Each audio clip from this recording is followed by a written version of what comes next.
예, 이 시간은 보고 듣다 이런 제목으로 제가 말씀을 선포하도록 하겠습니다. 어, 여러분 주위에는 여러 사람들이 있을 겁니다. 예, 관계가 괜찮습니까? 예, 어떻습니까? 자, 그런데 관계가 괜찮은지, 그렇지 않은지 어떻게 알 수 있을까요? 예, 보고 싶나요? 예, 그러면 관계가 좋은 거죠. 예, 그런데 꼴도 보기 싫다? 그러면요, 관계가 무너져 있는 거죠. 전화를 하거나 아니면 만나서 얘기를 듣고 싶나요? 예, 그러면 관계가 좋은 거죠. 그런데 목소리 자체가 듣기 싫다. 그러면요, 관계가 무너져 있는 겁니다. 너무 거창하게 생각할 필요는 없습니다. 그 사람을 보면서 그 사람의 말에 귀를 기울이는 것, 바로 그게 관계입니다. 뭐 사람과의 관계가 다 좋겠습니까? 저도 직장 다닐 때 정말로 관계가 안 좋은 사람이 있었습니다.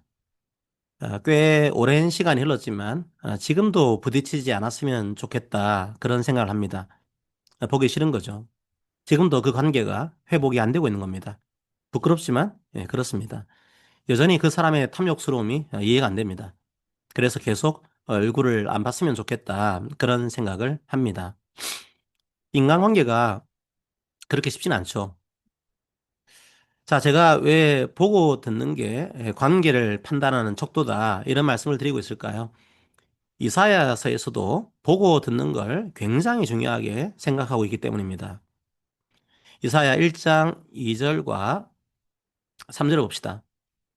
하늘이여 들으라 땅이여 귀를 기울이라 여호와께서 말씀하시기를 내가 자식을 양육하였거늘 그들이 나를 거역하였도다. 소는 그 임자를 알고 나귀는 그 주인의 구유를 알건만은 이스라엘은 알지 못하고 나의 백성은 깨닫지 못하는도다 하셨도다. 이사야서에서 이스라엘 백성을 어떻게 묘사하고 있습니까? 귀를 기울이지 않는 자녀로 묘사하고 있죠.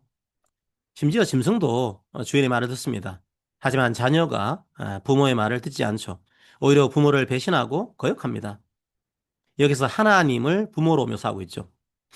그러니까 이사야 선지자가 활동할 당시에 이스라엘 백성의 가장 큰 문제가 뭐였을까요? 뭐 그렇게 거창한 게 아닙니다. 아무리 하나님이 말해도 듣지 않는 겁니다. 하나님의 말씀을 듣기 싫은 거죠. 하나님을 보기 싫은 겁니다. 그런데 하나님도 참 대단하시죠. 보통 사람들은 어떻게 할까요? 굳이 네가 보기 싫으면 나도 안 보면 그만이지. 그리고 떠날 겁니다. 저처럼 말이죠. 굳이 네가 듣기 싫으면 내가 말을 안 하면 되지. 그러고는 관계를 끊을 겁니다. 그게 우리네 인간 관계 아닙니까? 그런데 하나님은 어떻게 하십니까? 그래도 말씀하십니다. 구약 시대에도 끊임없이 선지자들을 통해서 말씀하시죠. 이사야 선지자가 받은 사명이 뭡니까? 구절을 보십시오. 여호와께서 이르시되 가서 이 백성에게 이르기를 너희가 듣기는 들어도 깨닫지 못할 것이요 보기는 보아도 알지 못하리라 하여. 이사야 선지자는 하나님의 말씀을 말하는 사명을 받은 겁니다. 그리고 하나님의 말씀을 보여주는 사명을 받은 겁니다. 참 이상하지 않습니까? 듣지도 않는데 계속 말하시는 겁니다. 보기 싫다고 하는데도 계속 보여주시는 겁니다. 그런데 아무리 말해도 듣지를 않습니다. 아무리 보여줘도 보지를 못합니다. 그것도 하나님은 알고 계시죠. 아무리 들어도 깨닫지 못할 거다. 아무리 봐도 알지 못할 거다. 그렇게 말씀하십니다. 자, 그런데 왜 그렇게 말을 해도 이해를 못할까요? 혹 하나님의 말씀이 너무 어려워서 그런 것 아닐까요? 이사야 선지자가 하는 말이 너무 어렵습니다. 그러니까 못 알아듣는 거죠. 저희들이 안 들은 게 아닙니다. 이렇게 항변할 수도 있겠죠. 그런데 과연 그럴까요? 이사야 선지자가 하는 말이 그렇게 어려운 말이었을까요? 아니요, 오히려 그 반대였습니다. 너무 쉬웠습니다. 너무 단순했습니다. 이사야 28장 9절과 10절을 봅시다. 그 당시에 정치 주자들과 종교 주자들이 이사야의 예언을 듣고 한 말이죠. 봅시다. 그들이 이르기를 그가 누구에게 지식을 가르치며 누구에게 도를 전하여 깨닫게 하려는가? 젖떨어져 품을 떠난 자들에게 하려는가? 대저 경계에 경계를 더하며 경계에 경계를 더하며 교훈에 교훈을 더하며 교훈에 교훈을 더하되 여기서도 조금 저기서도 조금 하는구나 하는도다. 그 시대의 엘리트들이 볼 때는 이사야의 말이 너무 단순하다는 겁니다. 젖떨어져 품을 떠난 자들에게 하는 것처럼 단순하다는 겁니다. 애들한테 얘기하는 것처럼 쉬운 말이었다는 거죠. 자기들은 조금 더 복잡한 지식을 얻고 싶은데 이사야의 말은 너무 단순하다는 겁니다. 배울 게 없다는 겁니다. 게다가 한꺼번에 다 가르치지 않습니다. 조금씩 조금씩 인내를 가지고 말씀을 전합니다. 그래서 권력자들이 이사야를 조롱하고 있는 거죠.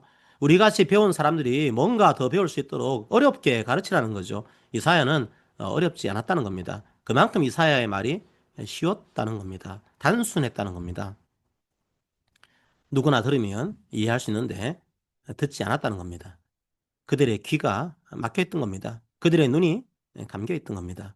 말하면 말할수록 더 귀를 닫았습니다.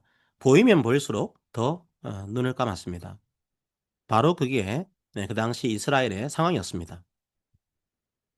자, 그렇다면 왜 그랬을까요? 왜 그렇게 듣지 않았을까요? 왜 그렇게 듣고도 깨닫지 못했을까요? 왜 그렇게 보지도 않았을까요? 도대체 왜 그랬을까요? 그걸 보여주는 대표적인 인물이 등장합니다. 7장에 나오죠. 바로 아하스 왕입니다. 7장 1절과 2절을 볼까요? 우시아의 손자요 요담의 아들인 유다의 아하스 왕 때 아람의 르신 왕과 르말리아의 아들 이스라엘의 베가 왕이 올라와서 예루살렘을 쳤으나 능히 이기지 못하니라.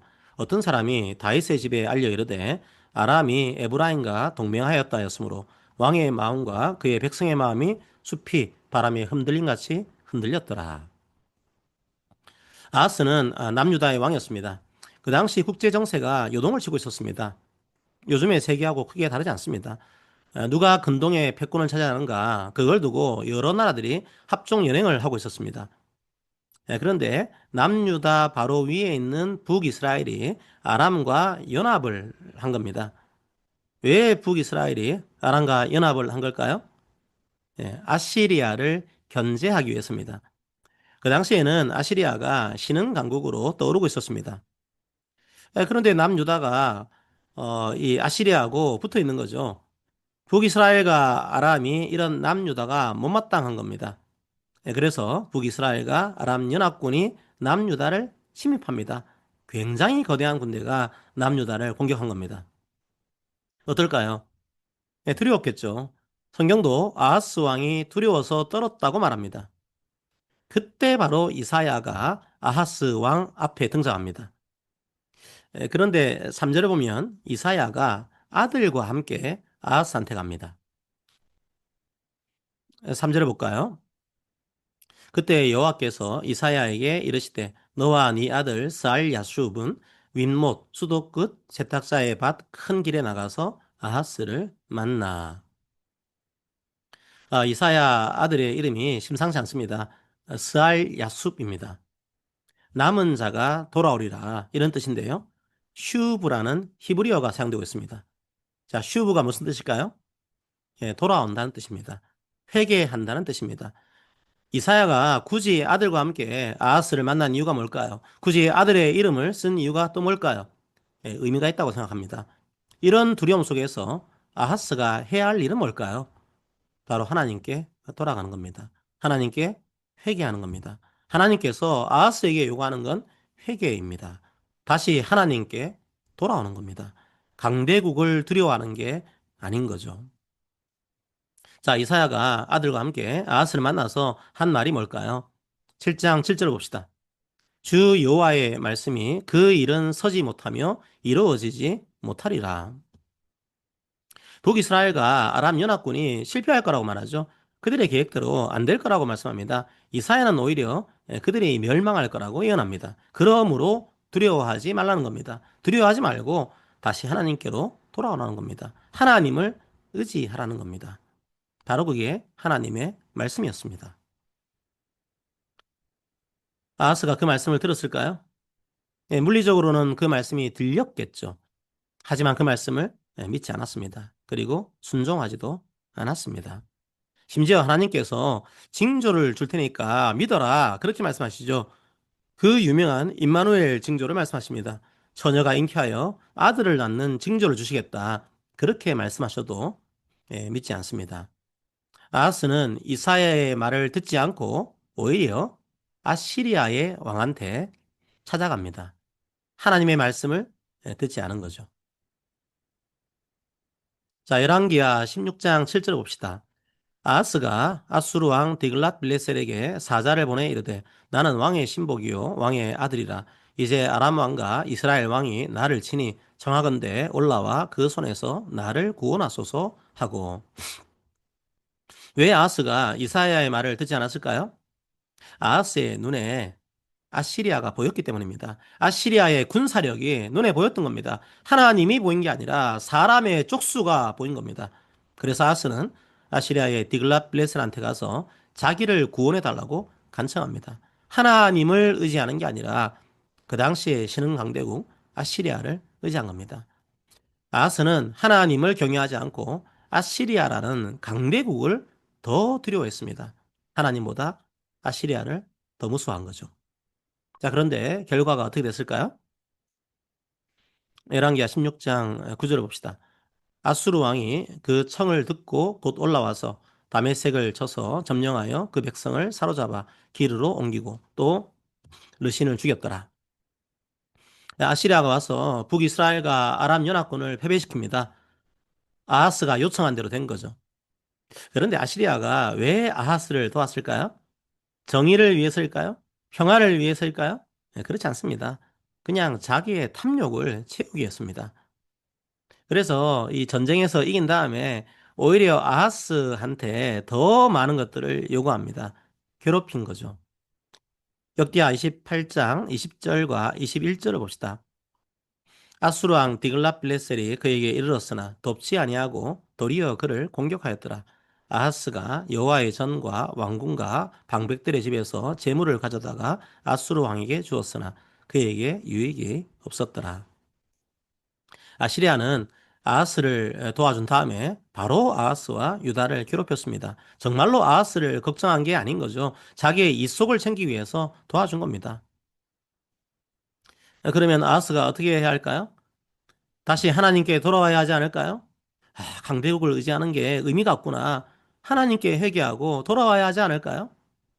그런데 아하스는 여전히 눈이 멀어 있었습니다. 귀가 막혀 있었습니다. 아하스는 회개는커녕 한술 더 뜹니다. 그 당시 고대 근동에서는 전쟁을 어떻게 생각했을까요? 신들의 전쟁으로 이해했습니다. 국가의 힘은 곧 그 국가가 믿는 신들의 힘이었습니다.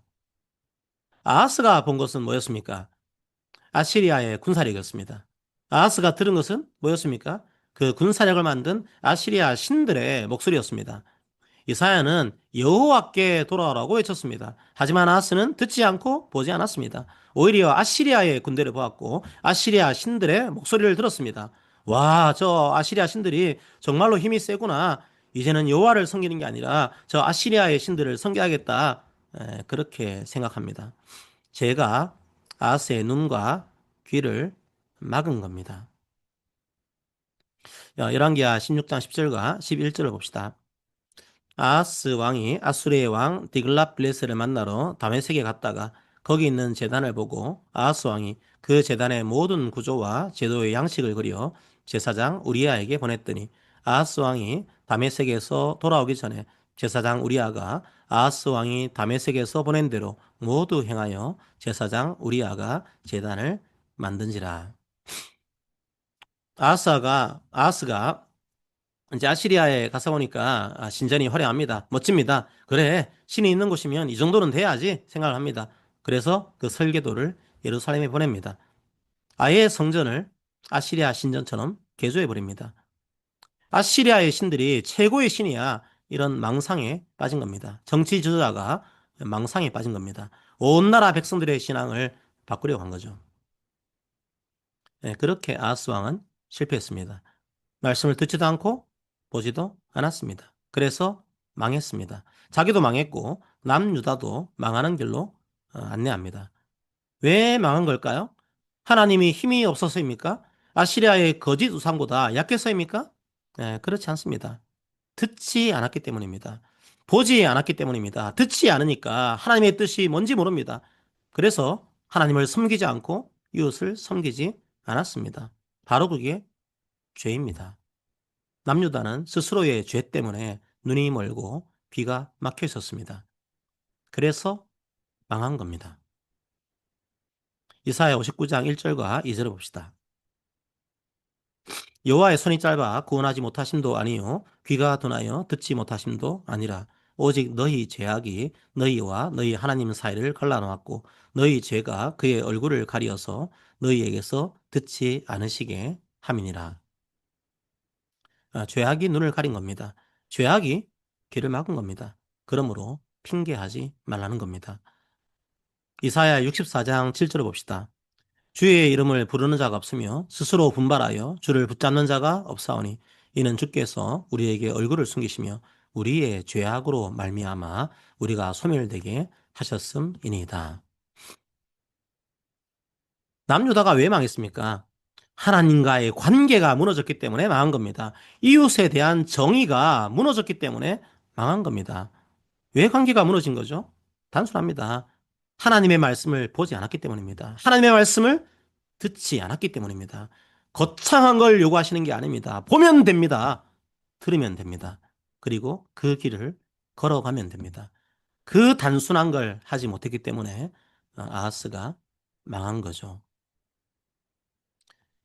영적으로 보지 못하고 듣지 못한 게 어디 아하스뿐이겠습니까? 사실 아하스의 아들 히스기야도 마찬가지였습니다. 히스기야는 그래도 아버지하고는 달랐죠. 똑같이 아시리아의 위협을 받았습니다. 하지만 아버지는 하나님의 말씀을 듣지 않았고 아들은 하나님의 말씀을 듣고 하나님께 기도했습니다. 그래서 하나님께서 아시리아가 물러나게 하시죠. 그런데 히스기야도 아버지하고 똑같이 실수를 합니다. 너무 기분이 좋았는지 자기가 가진 무기들을 자랑합니다. 또 다른 강대국 바벨론에게 아예 무기 창고를 다 보여줍니다. 말을 갈아타려고 한 거죠. 아시리아가 아니라 바벨론을 의지하려고 한 거죠. 아버지가 아시리아를 의지하려고 한 것처럼 아들도 바벨론을 의지하는 실수를 저지른 겁니다. 히스기야도 결국 보고 듣는데 실패한 겁니다. 성도 여러분, 아하스도 히스기야도 다 실패했습니다. 인간 왕은 실패했습니다. 그래서 새로운 왕이 오셨습니다. 그런데 이 왕은 크고 건강한 백마를 타고 있는 화려한 모습이 아닙니다. 이 왕은 초라한 종의 모습으로 오십니다. 이사야서는 종의 모습으로 오신 예수님을 예언하고 있습니다. 종의 모습으로 오신 이 왕 중의 왕이 하시는 일이 뭘까요? 약한 자들을 착취해서 배를 불리는 겁니까? 정치적으로, 종교적으로 더 큰 권력을 얻게 하는 겁니까? 아닙니다. 보게 하는 겁니다. 듣게 하는 겁니다. 눈먼 자들을 보게 하는 겁니다. 귀먹은 자들을 듣게 하는 겁니다. 바로 그게 우리의 왕이 하는 일입니다. 죄악으로 보지 못하는 자들을 보게 하는 것, 죄악으로 듣지 못하는 자들을 듣게 하는 것, 바로 그게 예수님께서 하신 일입니다. 택한 자를 포기하지 않고 그 눈에서 죄악의 비늘을 벗기십니다. 보게 하십니다. 그리고 듣게 하십니다. 이사야 29장 18절을 봅시다. 그날에 못 듣는 사람이 책의 말을 들을 것이며 어둡고 캄캄한 데에서 맹인의 눈이 볼 것이며 그날이 오게 됩니다. 못 듣는 사람이 듣는 날이 옵니다. 보지 못하는 자의 눈이 보는 날이 옵니다. 그날이 언제입니까? 이사야는 뭐라고 예언합니까? 이사야 32장 1절과 3절을 봅시다. 보라, 장차 한 왕이 공의로 통치할 것이요 방백들이 정의로 다스릴 것이며 또 그 사람은 광풍을 피하는 곳, 폭우를 가리는 곳 같을 것이며 마른 땅에 냇물 같을 것이며 곤비한 땅에 큰 바위근을 같으리니 보는 자의 눈이 감기지 아니할 것이요 듣는 자가 귀를 기울일 것이며 왕 중의 왕 메시아가 오실 때 그 눈이 열릴 것입니다. 그 귀가 열릴 것입니다.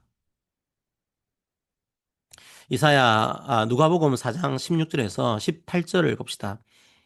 예수께서 그 자라나신 곳 나사렛에 이르사 안식일에 늘 하시던 대로 회당에 들어가서 성경을 읽으려고 서심해 선지자 이사야의 글을 드리거늘 책을 펴서 이렇게 기록된 데를 찾으시니 곧 주의 성령이 내게 임하셨으니 이는 가난한 자에게 복음을 전하게 하시려고 내게 기름을 부으시고 나를 보내사 포로된 자에게 자유를 눈먼 자에게 다시 보게 함을 전파하며 눌린 자를 자유롭게 하고 예수님은 눈먼 자를 다시 보게 하시기 위해서 오셨습니다. 다시 자유를 주시기 위해서 오셨습니다.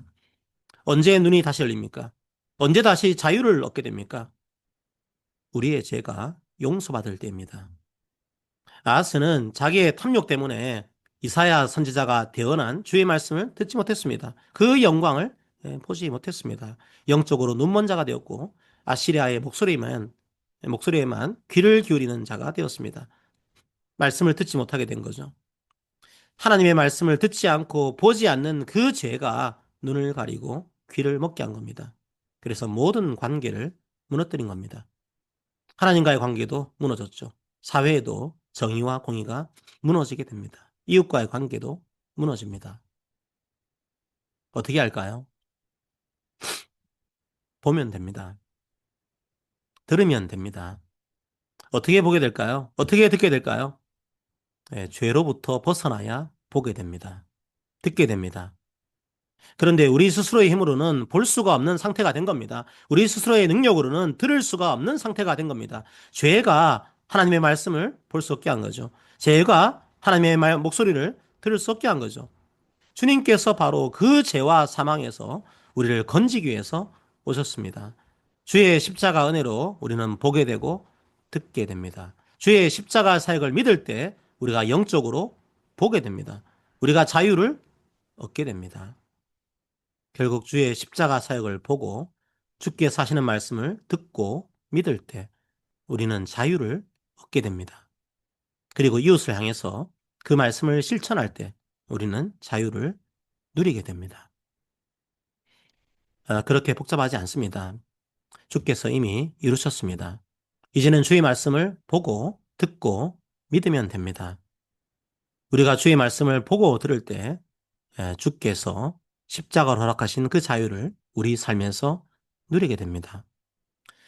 물론 우리 삶은 녹록하지 않습니다. 여전히 아시리아 같은 강력한 내군이 우리 앞길을 걸어막고 그 자유를 보지 못하게 방해합니다. 듣지 못하게 막습니다. 하지만 이제 주님께서 보게 하셨고 주님께서 듣게 하셨습니다. 잠시 두려울지라도 잠시 넘어질지라도 우리를 포기하지 않는 주님을 믿기에 우리는 앞으로 나아갈 수 있습니다. 우리가 주의 말씀을 보고 들을 때 우리는 삶을 해석할 수 있게 됩니다. 삶이 말씀의 관점에서 보이게 됩니다. 성도 여러분, 세상은 여전히 보지 못하고 듣지 못합니다. 돈과 명예와 권력을 가진 자들 앞에서 정의와 평화는 무력한 개념이 되어버립니다. 하지만 정말로 그렇습니까? 우리의 눈이 보기를 원합니다. 주께서 보게 하셨습니다. 우리의 귀가 듣기를 원합니다. 주께서 이 시간도 말씀을 듣게 하셨습니다. 결국 주의 말씀이 이길 것입니다. 결국 주의 공의와 평화가 이길 것입니다. 그 말씀의 영광을 누리기 바랍니다. 바로 그 믿음이 있는 곳에 참된 자유가 임합니다. 그런 자유를 누리는 성도님들이 되시기를 바랍니다. 아무 자격도 없지만 우리를 보게 하고 듣게 하신 예수님의 이름으로 이 시간도 여러분들을 축복합니다. 아멘. 이 시간 주께서 보게 하셨습니다. 듣게 하셨습니다. 우리가 그 자유를, 그 은혜를 누립시다. 시선을 돌립시다. 하나님께로 돌립시다. 자, 함께 찬양하겠습니다.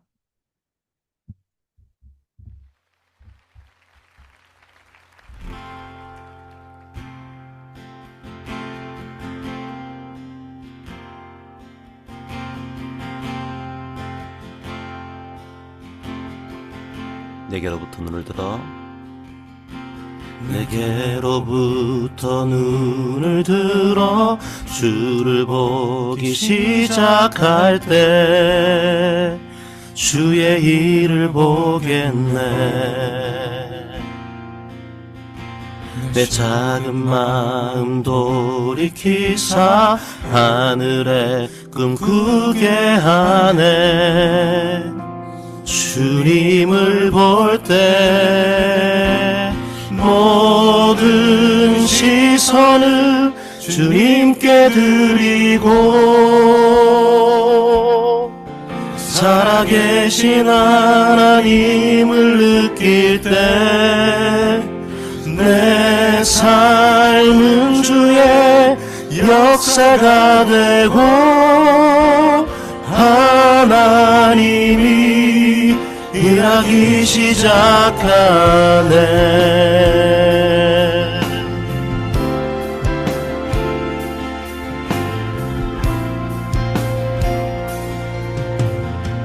성령이 나를 변화시켜, 성령이 나를 변화시켜 모든 두려움 사라질 때 주의 일을 보겠네. 황폐한 땅 한가운데서 주님 마음 알게 되리. 주님을 볼 때 모든 시선을 주님께 드리고 전능하신 하나님을 느낄 때 세상은 주의 나라가 되고 하나님이 일하기 시작하네.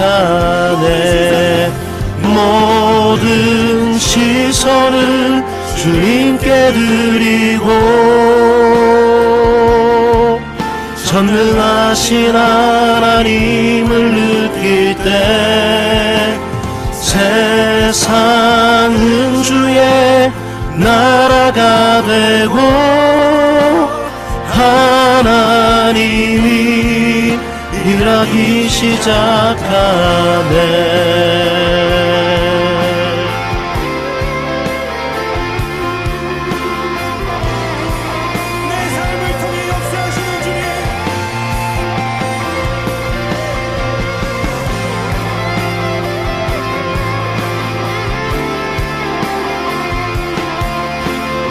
우리가 주를 볼 때 주님의 영광이 이곳에 임합니다. 주님의 영광 임하네. 주 볼 때 주님의 영광, 주님의 영광 임하네. 주 볼 때 주님의 영광, 주님의 영광 임하네. 주 볼 때 주님의 영광, 주님의 영광 임하네. 주 볼 때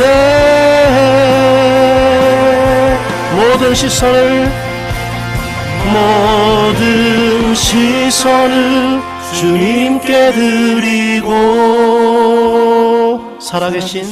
살아계신 하나님을 느낄 때 내 삶은 주의 역사가 되고 하나님이 일하기 시작하네. 모든 시선을 주님께 드리고 전능하신 하나님을 느낄 때 세상은 주의 나라가 되고 하나님이 일하기 시작하네.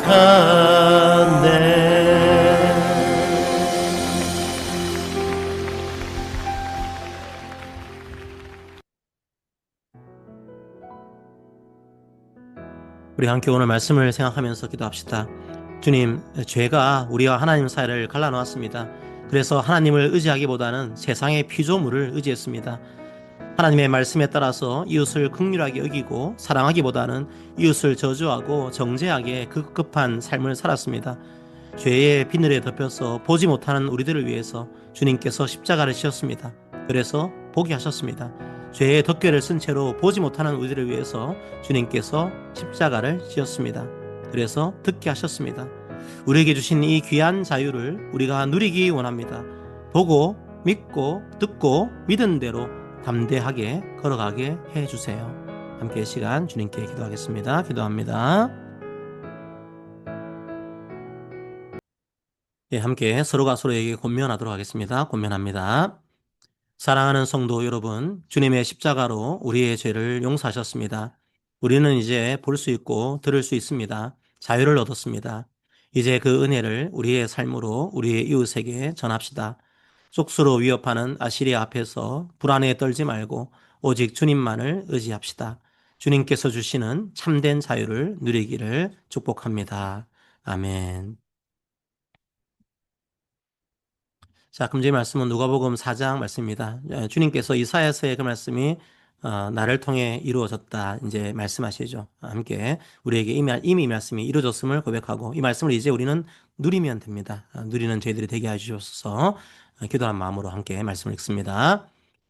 주의 성령이 내게 임하셨으니 이는 가난한 자에게 복음을 전하게 하시려고 내게 기름을 부으시고 나를 보내사 포로된 자에게 자유를 눈먼 자에게 다시 보게 함을 전파하며 눌린 자를 자유롭게 하고 아멘.